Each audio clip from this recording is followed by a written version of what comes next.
السلام علیکم ورحمۃ اللہ وبرکاتہ نحمدہ ونصلی علی رسولہ الکریم اما بعد۔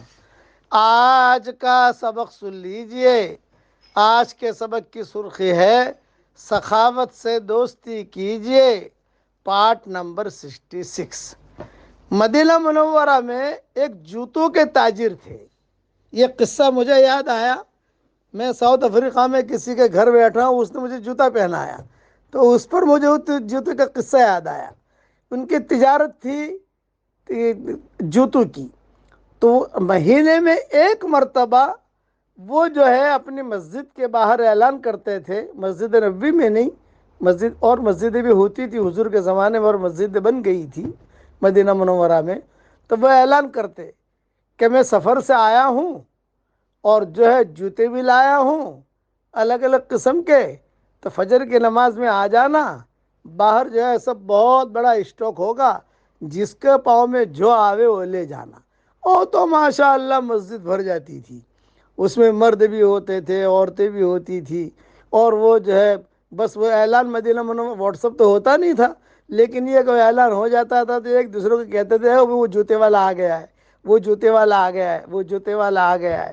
تو وہ روزانہ اچھا ہر مہینے میں ایک مرتبہ وہ کرتے تھے۔ شام سے جب ان کا مال آتا تھا، بہت کوانٹٹی میں مال آتا تھا ان کا، تو کچھ مال تو بیچ دیتے تھے اور کچھ مال جو ہے غریبوں کے لیے سخاوت کے لیے وہ رکھ لیتے تھے، یہ ان کا معمول تھا۔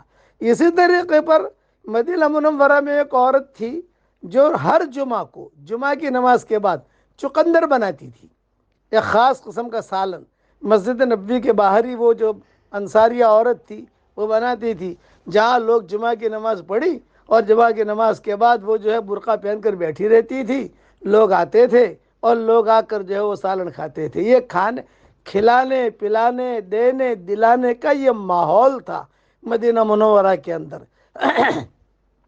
اس قسم کے بہت قصے ہیں جو میں بیان بھی نہیں کر سکتا میں، کہ سخاوت کا ماحول حضور صلی اللہ علیہ وسلم نے مدینہ منورہ میں پیدا کیا۔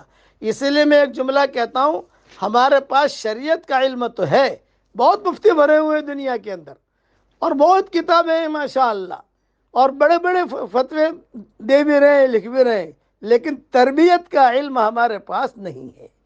تربیت کا علم ہم زیرو ہیں، پتہ نہیں ہے کہ حضور صلی اللہ علیہ وسلم نے کیا تربیت کی تھی، کس کے ساتھ کیا معاملہ کیا تھا۔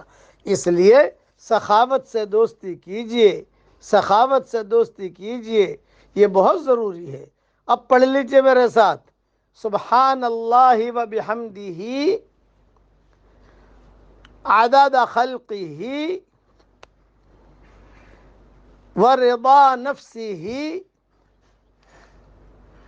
وزنت عرشہ ومداد کلماتہ۔ اس کو تاج التسبیح کہتے ہیں، یہ تسبیح کا سردار ہے۔ حضور صلی اللہ علیہ وسلم فرماتے تھے، حضور صلی اللہ علیہ وسلم اپنی اہلیہ محترمہ کو یہ سکھایا کرتے تھے، گھر والوں کو یہ پڑھا کرو، اس سے اللہ تعالیٰ خوش ہوتے ہیں، اللہ تعالیٰ ہم سب سے راضی ہو جائے، اور اللہ ہمیں وہ کام کرنے کی توفیق دے جس سے اللہ خوش ہو، اور جو کام کرنے سے اللہ ناراض ہوتا ہو ہم سب کو بچنے کی توفیق عطا فرمائے۔ آمین۔ وآخر دعوانا ان الحمدللہ رب العالمین۔